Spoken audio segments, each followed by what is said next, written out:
Julius Caesar had every reason to kill Brutus. Brutus had fought against him in a civil war. He had taken up arms to stop Caesar from becoming exactly what Caesar became. And Caesar forgave him completely, gave him power, treated him like family. Then Brutus put a knife in him on the floor of the Roman Senate. By the end of this video, you will understand 2 rules Caesar broke.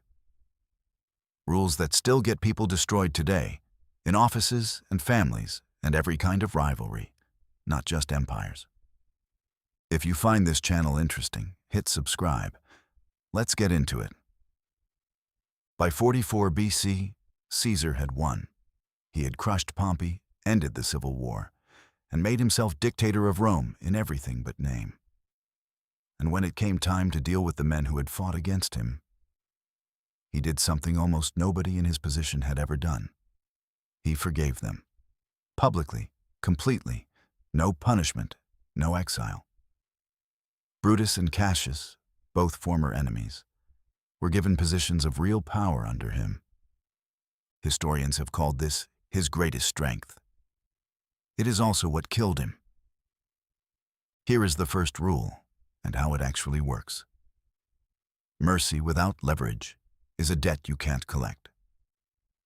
Caesar assumed that sparing a man's life created loyalty, that forgiveness alone would buy him allegiance. But forgiveness does not erase what someone believed strongly enough to fight a war over. Brutus did not stop believing the Republic was worth saving just because Caesar spared him. He simply waited.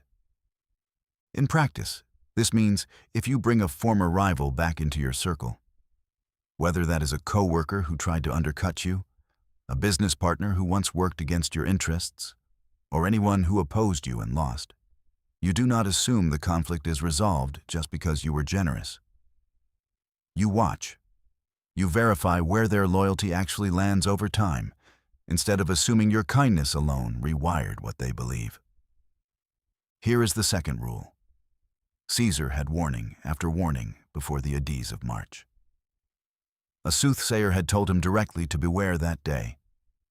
His wife Calpurnia had a violent dream the night before and begged him not to go to the Senate. Friends noticed several senators acting strangely that morning.